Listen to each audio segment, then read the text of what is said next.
Esse sorriso é de felicidade, é de saber que não existe sobre mim culpa alguma, é por saber que não há mais sentimento de culpa e nem consciência pesada, porque não me vejo como um carnal, não me vejo na carne, me vejo como um espírito revestido de carne e sangue. E uma vez espiritual, não vivemos na prática das obras. Somos filhos de Deus, guiados e tão somente dirigido por Ele. Romanos 8,14. Ele é Espírito e é Pai do Espírito e não Pai na carne. Quem nos vê na carne é a religião. Deus não nos vê na carne. Quando a religião nos vê na carne, ela nos julga. Porque ela olha para o exterior, olha para a aparência. O interior pouco importa para os religiosos. Então, quando julgamos uma pessoa, vamos condená-la. E é isso que o sistema religioso faz. As pessoas vivem dentro dessas sinagogas debaixo de condenação. Com sentimento de culpas, com consciência pesada, não deitam tranquilos como nós que temos o entendimento deitamos. Colocamos a nossa cabeça no travesseiro e logo dormimos. Um sono tranquilo e levantamos em paz, vendo o dia como o melhor dia de nossas vidas, independente das circunstâncias, porque entendemos que tudo é a vontade de Deus.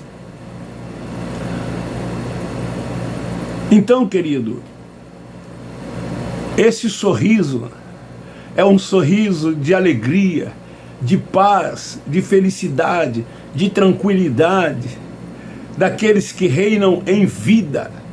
Você sabe, religioso evangélico, principalmente, o que é reinar em vida? Claro que você não sabe. Lógico que não.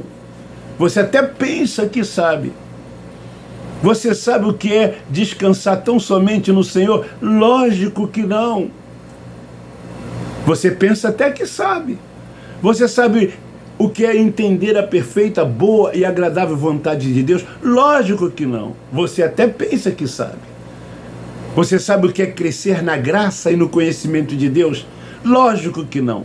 Você até pensa que sabe. Como você vai crescer na graça e no conhecimento de Deus se você vive debaixo de preceitos dos homens?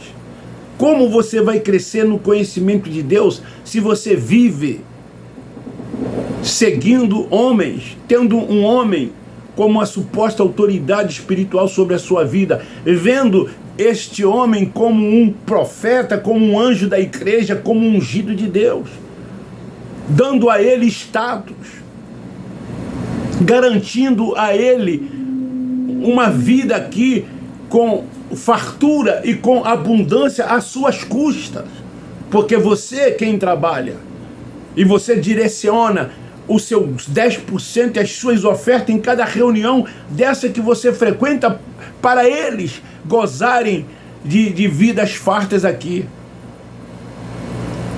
Virou um comércio, um grande negócio. Ali nunca foi casa de Deus.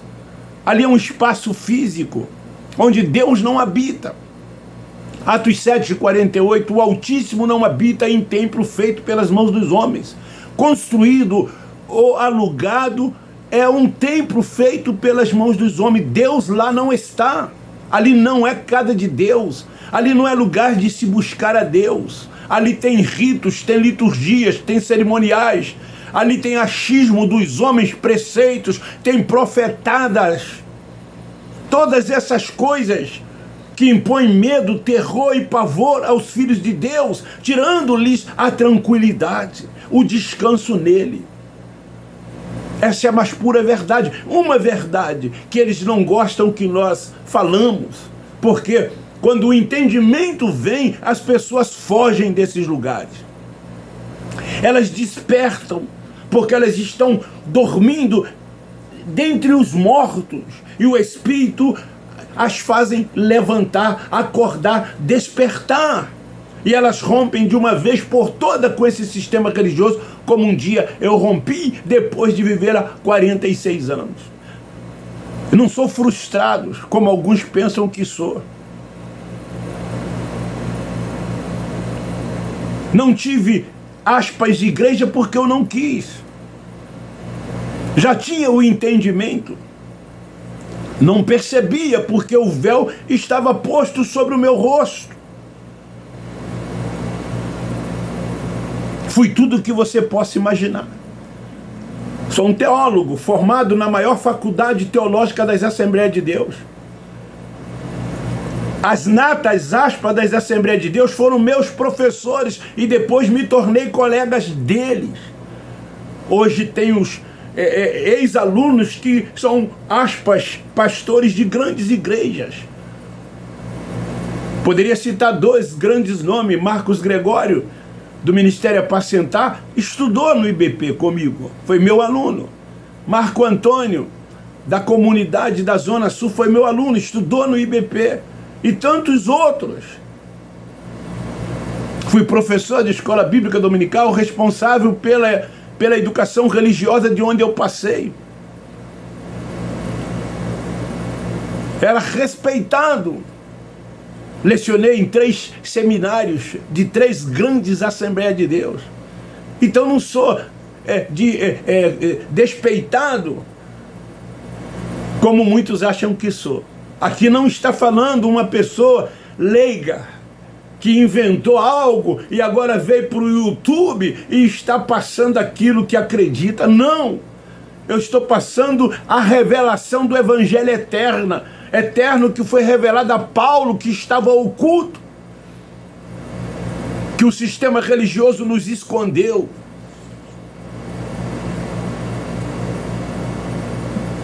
Queridos, eu quero falar hoje sobre Atos 2:20. O que significa a expressão o sol se converterá em trevas e a lua em sangue? Diz assim: o sol se converterá em trevas e a lua em sangue, antes de chegar o grande e glorioso dia do Senhor. Que grande e glorioso dia do Senhor é este? É uma pergunta que nós fazemos, principalmente aos religiosos evangélicos. Que grande e glorioso dia é este? Vocês dizem que este dia está por vir, está por acontecer. Criam narrativas, colocam na mente das pessoas para que elas fiquem na esperança e na expectativa de que esse dia ainda irá chegar. Vocês falam de ressurreição dos mortos com uma transformação e de um arrebatamento e de uma vinda do Senhor nos ares, quando ele já veio nas nuvens, que significa vir em juízo sobre Israel, sobre o povo de Deus. Esse dia já se deu, esse dia já aconteceu. A Bíblia, ela foi escrita tão somente para os judeus, e foi escrita por judeus, por uns judeus. Foram os judeus que a escreveram. Não tem um escrito sequer por estrangeiros. Encontramos na Bíblia diversas figuras de linguagens próprias, exclusivas para os judeus. Tudo que está ou que estão contidos nas Escrituras foram para os judeus. Tinha um fim determinado. Os gentios não faziam parte da comunidade judaica. O Cristo Nazareno sempre recomendou: não entreis pelos caminhos dos estrangeiros, dos gentios. Quando falava de Páscoa, ele dizia: os estrangeiros não podem participar. e se participar se torna um indigno, porque a Páscoa era para os judeus, como todas as escrituras foram escritas para ele. Quando nós chamamos o Apocalipse de um jornal velho, ultrapassado, porque tudo quanto ali já aconteceu, João recebeu a revelação na ilha de Pátimo para as 7 igrejas da Ásia. Aí vem os teólogos, aspas, e aí começa a dizer: nós estamos vivendo o período da igreja de Tiatira, nós estamos vivendo o período da igreja de Esmirna, da igreja de Éfeso, da igreja de Laodiceia, de Filadélfia, de Tiatira, e assim sucessivamente, para pegar todo aquele contexto que ali está e trazer para depois da cruz e aplicar na vida dos filhos de Deus, quando nós não temos nada a ver com o que está no Apocalipse. Daí a dificuldade que eles têm para entenderem, porque eles não respeitam épocas, para quem, por quem e para que foi escrito. Não respeitam tempos verbais, remetentes, destinatário. Eles pegam tudo de forma literal, fazem de um texto uma doutrina fora de contexto, como aqui em Atos capítulo 2, versículo 20.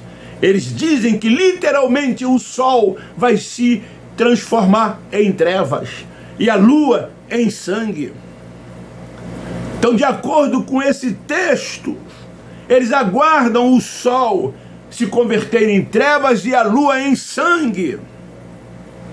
Eles não conseguem entender que foi uma linguagem de figura usada de judeu para judeus. Jesus era judeu. Jesus não era cristão, ele era judeu nascido de mulher. Era a manifestação de Deus em carne. Ele veio para cumprir a lei. Ele veio para Israel como o Messias. Ele veio para buscar e salvá-los, pois eles estavam perdidos, porque estavam em desobediência por não cumprir a lei.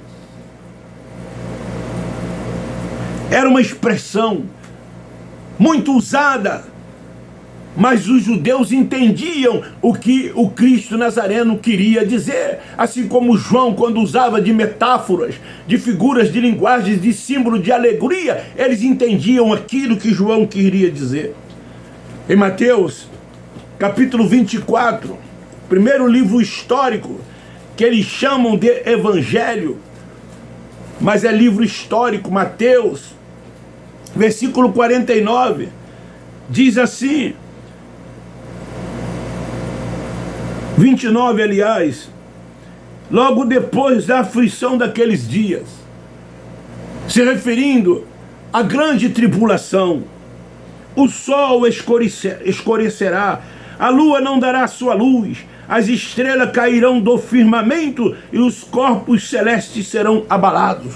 Eles interpretam isso aqui de forma literal. O Nazareno, que era judeu, também usou dessa figura de linguagem que João usou ao escrever as 7 igrejas da Ásia. Em Apocalipse, capítulo 6, versículos 12 e 13. Olhei, enquanto ele abria o sexto selo, houve um grande terremoto, o sol tornou-se negro como saco de silício, e a lua tornou-se como sangue. As estrelas do céu caíram sobre a terra, como quando a figueira, sacudida por um vento forte, deixa cair os seus figos verdes.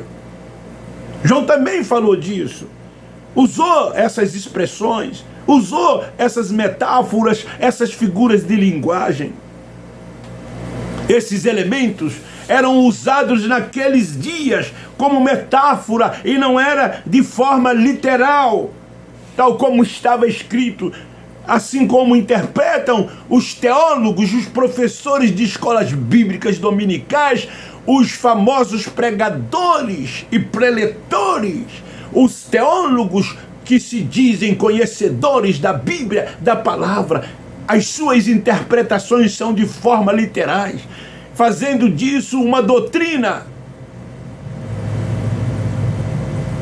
Então, quando esses termos eram usados, eram para simbolizar poderes, eram para simbolizar formas de governo, era para simbolizar autoridades.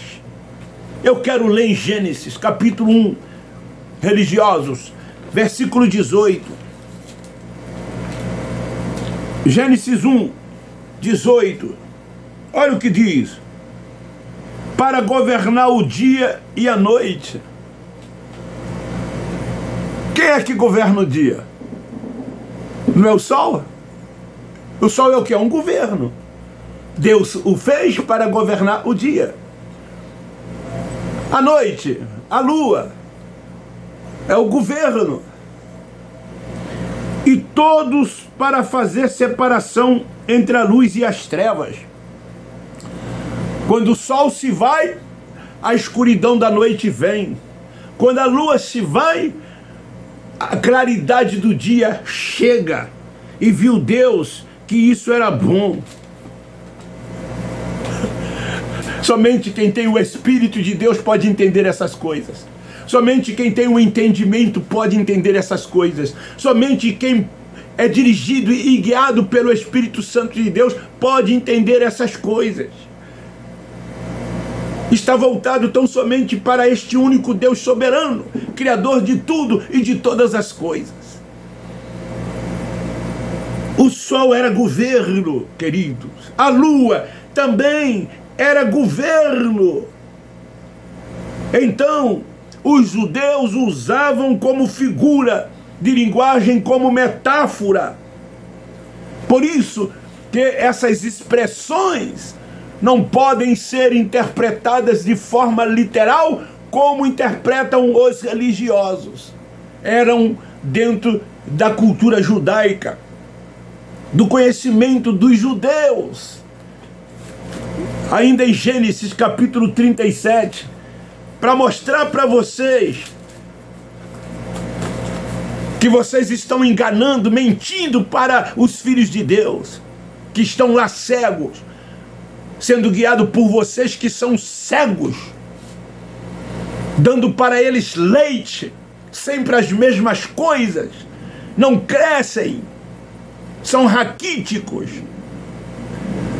não aceitam o evangelho eterno revelado pelo ressuscitado a Paulo, o apóstolo, que recebeu toda esta revelação. Dos versículo 9 de 37 diz: teve ainda outro sonho, quem? José, e o contou a seus irmãos, dizendo: eu tive outro sonho, e eis que o sol, a lua e 11 estrelas se inclinavam perante mim. Isso é literal? É religioso? Como vocês interpretam o Apocalipse de forma literal? E Atos 2:20 de forma literal? Eu pergunto, 37 aqui de Gênesis, quando José teve esse sonho, isso era literal? O sol iria inclinar a José, a lua iria inclinar a José, as 11 estrelas iriam inclinar a José. Versículo 10, quando o contou os seus pais e seus irmãos, repreendeu o seu pai, dizendo: que sonho é esse que tiveste? Vivemos eu e tua mãe e teus irmãos a inclinar-nos em terra perante ti?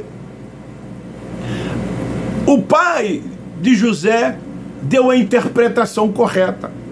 Quando ele disse: pai, sonhei que o sol, a lua e 11 estrelas se inclinavam a mim. O pai diz: porventura eu, a sua mãe e seus irmãos inclinaremos a você, José? E o seu pai sabia que não eram as estrelas, e nem tampouco o sol e nem a lua, mas sim a sua mãe, ele e seus irmãos. Ele não sabia o que estava por vir. Ele não sabia, Jacó, que José seria, num futuro, governador do Egito, que a fome viria sobre a face da terra e que eles precisariam ir para o Egito para não morrerem de fome. E lá no Egito, os seus pais se prostraram diante do governador do Egito e os seus 11 irmãos também. Cumpriu-se o sonho que José teve. Este dia glorioso que os religiosos ainda aguardam e esperam acontecer. Quando isto já se deu, quando isto já aconteceu, não há mais nada a se cumprir. Toda a Bíblia já se cumpriu.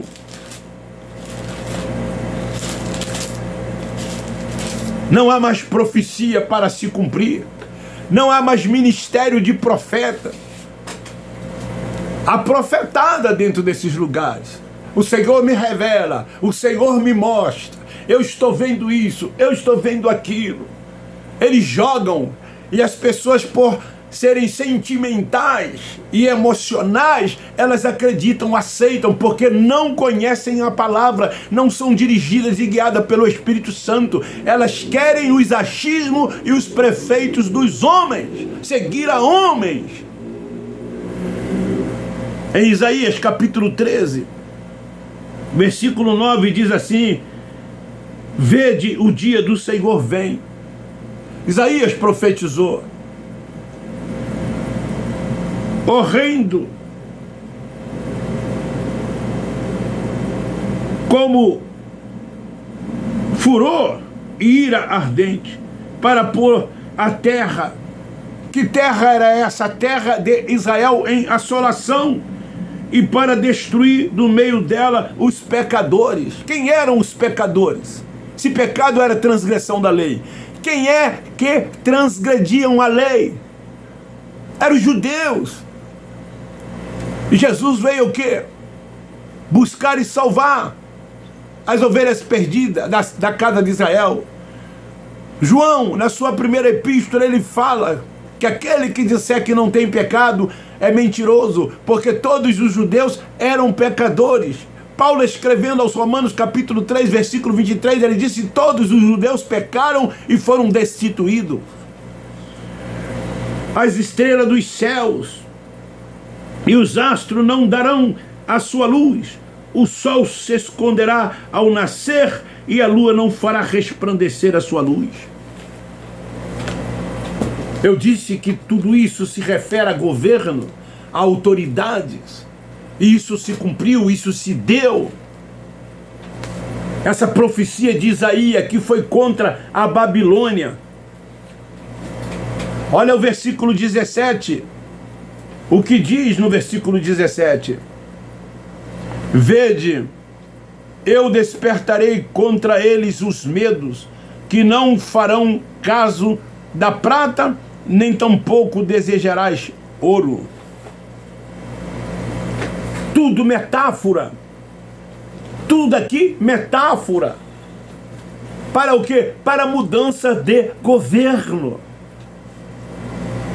Ontem alguém me perguntou: irmão Levi, você disse que Satanás, como um ser espiritual, ele não existe. Mas lá em Isaías, capítulo 14, versículo 12, fala que eu vi cair do céu uma estrela como a alva. Você disse que ele não existe, mas o que quer dizer ali?